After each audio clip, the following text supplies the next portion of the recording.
What's up, YouTube? Gengar's Lair here, and I'm coming at you with my personal Gengar deck. As you know, if you've seen the video already, I opened up a Gengar High Class deck and Inteleon deck. I'll do an Inteleon deck profile after this one. I'm doing Gengar first because it's my favorite Pokemon. I actually have the Gengar sleeves coming in, the ones with the Gigantamax Gengar with Inteleon and Octillery trying to fight it. I have those coming in the mail probably around next week. But for now, I have these Mega Gengar sleeves, which are pretty cool. But I had to double sleeve them, so the deck is very thick. I don't really like double sleeving because of how big it makes the deck. But I had to, Especially, it's like protecting the cards as well. But enough of that. Let's just get started with the deck profile. I'm going to start off with three VMAXs, three Gengar V-MAX.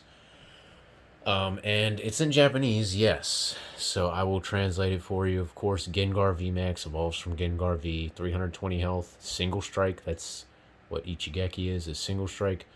So for 2 dark energies, I don't know what the name of the attack is, but it does 60 times. It does 60 times the amount of V's and GXs your opponent has on the field. So it's like Megalopunny Jigglypuff Tag Team GX. It's like that, except this is 2 dark energies. It's a single strike Pokemon with 320 health and for 2 energy, which is pretty strong. But when your opponent's not playing that many V's and GXs, it can be a little tough. So that's why Gengar has a secondary attack. I don't know what the name is. I think it's called G-Max Terror, is what I think it is. But for 3 pure dark energies, you do 250, and he cannot use this attack next turn, or your next turn. It's either he can't use this attack or he can't attack. I'm pretty sure it's like Brave Blade, and you cannot use this attack. So you can use the other. We got 3 retreat cost, which really does kind of suck, but it's a dark type, so you can use Hiding Dark Energy. And it's weak to Fighting, which I'm very mad about. But I understand that ground type is strong against poison, I think. And Gengar's a poison ghost type. And that's the reason he's a dark type, is because with Sword and Shield, they started printing poison types as dark types. That's why Galarian Slowking V-MAX is a dark type. So poison types are now dark types in the TCG. I don't know if that's going to be permanent or if that's just what they're doing for Sword and Shield.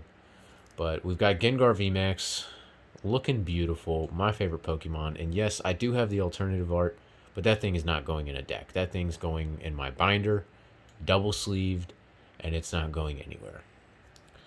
But Gengar V-MAX, the fighting weakness really annoyed me. I think every Gengar card ever printed has been resistant to fighting and weak to dark or psychic. So it really does annoy me that he's weak to fighting, because he's a ghost type.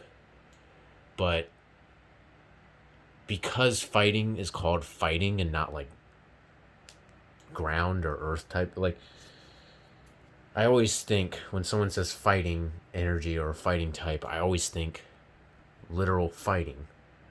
And ghosts aren't affected by fighting types. So I'm pretty mad that he's weak to fighting. But at the same time, I guess fighting does include ground and rock and all those. So I think ground type is strong against him. Or in Sword and Shield, they removed his ability Levitate, so ground types could not even touch Gengar. But apparently that was too broken, so they removed it. So now ground types can hit Gengar. Either way, Gengar's pretty strong, and in Japan, it's the best deck. Period. Like, look it up. PTCG Radio has a video on it, and he even says that Gengar V-MAX, this build is the best deck in Japan. And it's probably because of that first attack. And also, that second attack's pretty strong. Gengar V is, of course, going to just play 3. It's a 3-3 lineup. I did not agree with the 2-2 lineup. I hated that. I was so confused why it was a 2-2. So I went 3-3 on the Gengar. But Gengar, the V, is 210 health, obviously. Single strike, obviously. Sorry, I keep moving. Beautiful artwork, but maybe I'm just too much of a Gengar fan. First attack. 2 dark energies, 40 damage, and your opponent's active is now asleep. Meh. You know, if they flip tails, that's a good thing. But if they flip heads, they're just not asleep anymore, and you just did 40 damage. The second attack, 3 energy, 190, and Gengar does 30 to himself.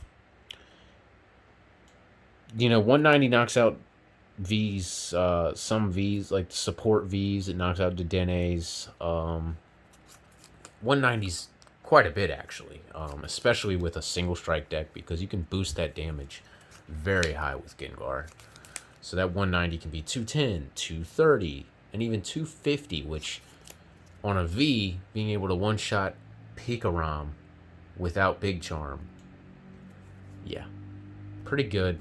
I have used the V before, because sometimes I can't get the VMAX. Speaking of VMAXs, this is coming out of EV Heroes. Well, it's already out, but 2 Umbreon V-MAX. No, these are not real, okay? These are printed.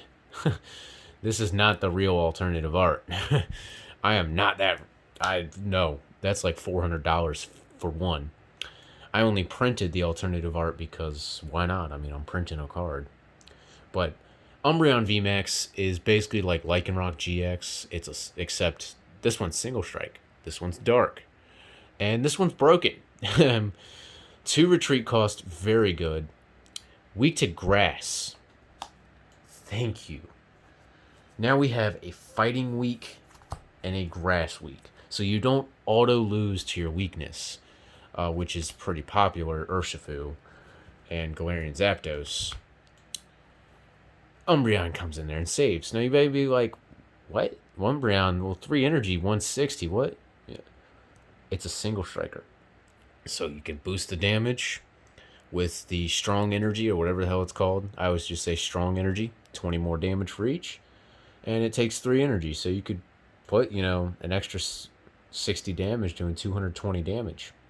Really good. One shots a lot of the V's, which can be a big deal, especially if you're going against your fighting weakness. Build up an Umbreon V-MAX and V, and that's pretty much how you'll win that game. But in addition to being, you know, very good attacker, its ability, when you play it on the bench to evolve it, it's boss. You can boss out any card on your opponent's bench. And it's optional. It says you may boss. So I've actually evolved this, not bossed, and just switched into it to attack with it. So it's really, really good. And certainly when it's printed here in the US, it's probably going to be a very high dollar card because it's a boss, and it's because it's going to be like a staple in most decks. I mean, it's a free boss. And especially if you're playing Dark or like Eternatus, oh my gosh. Yeah. To go with the 2 VMAXs, we have the 2 Vs, which is a single strike, 200 health. Ouch, 200's pretty low. 30 damage, and I think I confused my opponent. I'm actually not sure what these attacks do.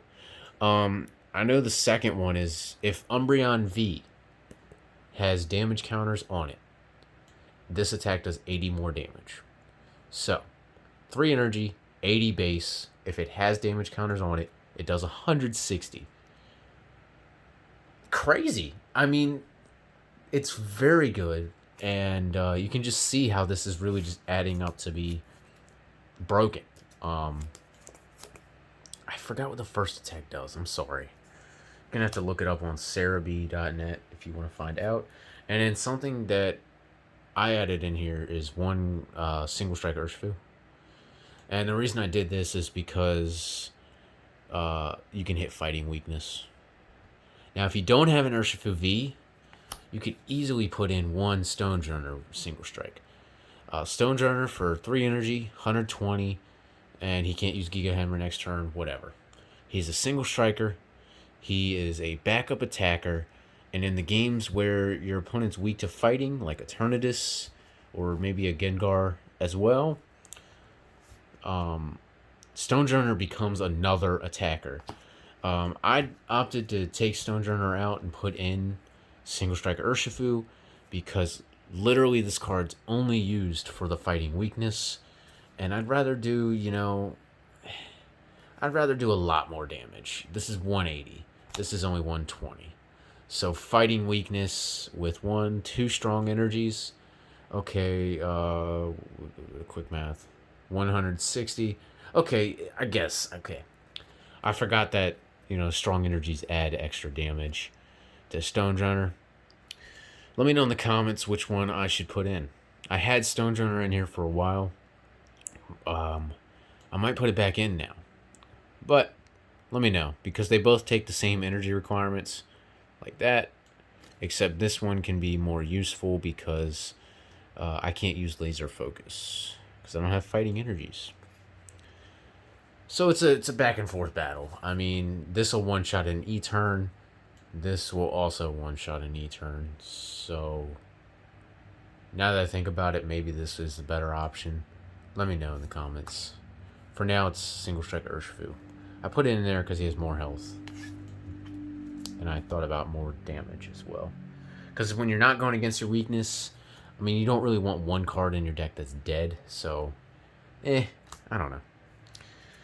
Moving on. We got 4 Houndoom V. These are the... we got these here in the US for Battle Styles promos. Pre-release promos. But in Japan, they got them in the high-class battle deck. Houndoom basically accelerate a single strike energy onto one of your single strike Pokemon and put 2 damage counters on that Pokemon, and it stacks. You can, when you have 2 on the bench, you can do 2 times. So really good. You need this card. This deck does not work without it. So you need 4 of them.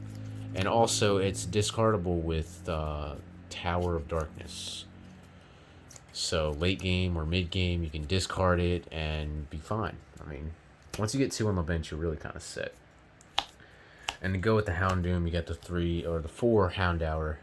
Houndour. I think I always say Houndour, but I like trying to say Houndour sometimes. It doesn't matter. Houndour is never going to attack. It's just to evolve. So 4 of those. Next up, we got 2 Crobat Vs. This is something that I wanted in here instead of Dedenne. I've noticed that this deck gets a very low hand size. And something with Dedenne is that it's got 160 health. So, like, a Zeraora V without the Telescopic and without Passimian can one-shot Dedenne. It just does 160. The 180 can make a difference. But also, another reasoning is that Crobat's a dark type, so I can put Hiding Dark on it. I can also attack with Crobat. Because I have Hiding Dark and I have basic dark energies in this deck, Crobat does not just sit on the bench. He could attack. In a very bad situation, Crobat can attack and do 80 damage because it's 70 plus the 10 for poison. So Crobat can attack, so I went with Crobat over to Dedenne. And this is a pure dark deck, besides the fighting type. The 1 fighting type. And I like that. It's pretty cool. But 2 Crobats definitely needed. If you don't have Crobat and you have Dedennes, I guess you could swap for Dedennes. It might be a good option. That's up to you. This deck does seem to have a very low hand size. At least the way I play pretty aggressively, and I really ditch my cards fast just to dig through the deck.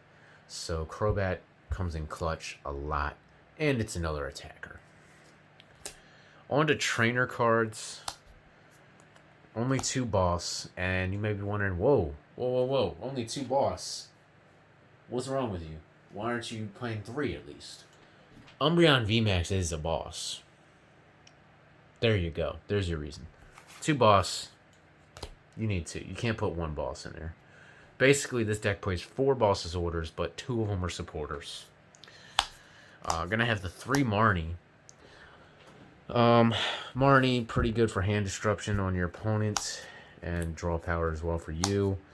and good for the situation where you don't want to discard your hand. Speaking of discarding your hand, for research. Research best draw supporter in the game. It always has been. So I like the 2, 3, 4 lineup. I think it works pretty well. And it works well because we got Tower of Darkness. Tower of Darkness, discard a single strike card, draw 2 cards. So Tower of Darkness really flows with the rest of the deck. It's an extra 2 cards to draw. And single strike decks can be pretty clunky sometimes. You can have a lot of dead hands. And Tower of Darkness can really get you out of those situations. And really just helps. Really good card. I've got 2 Air Balloon in here. Now you may be wondering why Air Balloon. Well, Air Balloon can really come in clutch when I can't find my Hiding Dark Energies. Or when I do have my Hiding Dark Energies. I'm never going to attach those to a Houndoom. So I can put the Air Balloons on my Houndooms and allow them to retreat for free. I can put Umbreon to retreat for free. And I can put it on Gengar V-MAX to retreat for 1. Sometimes retreating for 1 is a big deal. Sometimes you can just discard a single strike energy to retreat and use Urn of Vitality, which is the next card. Got 3 of those. Yes, 2 Japanese, 1 English. That annoys me a lot. I should have just bought a 3rd Japanese. The decks only came with 1, so I only have 2 Japanese. That annoys the crap out of me. But 3 urns really needed because even if you don't need them, you can discard them with your towers. So it's discardable. And like I was saying with the Air Balloon on the Gengar, you can retreat for the 1, earn that back into the deck, and then Houndoom it right back on. So it's really good combo. And I feel like Urn is really needed at 3. I had it at 2 for a while, and it didn't work. You need to put those energies back in the deck. Next up is these Smexy Quick Balls in front of the Cramomatic. Oh, I love this card. Quick Ball, discard a card, search for a basic. Really good card. I mean, if you don't play Quick Ball in your deck, you're not playing a deck. 3 Com. Pokecom's in here because I have a shit ton of Pokemon in this deck. With the 2 Evo Incense. Now, Evo Incense gets an evolution Pokemon. That's Houndoom, that's Gengar, that's Umbreon. It's a lot of Pokemon. So, Evo Incense comes in clutch a lot of time. Pokecom comes in clutch a lot of time. And so, you have plenty of search for your Pokemon with 4, 7, 8, 9 cards to search for your Pokemon. Pretty good. And Quick Ball really just handles it the way you want it to. 3 Switch. Your retreat cost is pretty high, and I always like having Switch in a deck, so I prefer just 3 of them. I guess you could knock it down to 2 because of the Air Balloons, because of the Hiding Dark Energies, because of the pretty low retreat cost after that. I don't know, but I like having 3 Switch. I probably wouldn't put a 4th in. It's debatable. It's certainly debatable. It's situational, really. And last trainer card is 1 Ordinary Rod. Whoo, this card has come in clutch. I mean, just shuffling like a Crobat back into the deck, or a Gengar lineup, or an Umbreon lineup with a couple basic energies, because I do play basic energies. This card's come in very clutch. I like the 1 of Ordinary Rod. It's come in clutch so much. I mean, at least putting 1 Crobat back in the deck so that I could Quick Ball for it and really dig through the deck a lot more. I really like 1 Ordinary Rod. Fight me. Next up, we got the 4 very good-looking Single Strike Energies. Basically, the Single Strike Pokemon this is attached to does 20 more damage to your opponent's active. It counts as a Dark and a Fighting Energy, both at once, but only 1. And it can only go to a Single Strike Pokemon. That doesn't matter, except you can't put it on a Crobat. Whatever, that doesn't really matter. Doesn't really hurt the deck. 4 are needed. You'd be crazy not to play 4.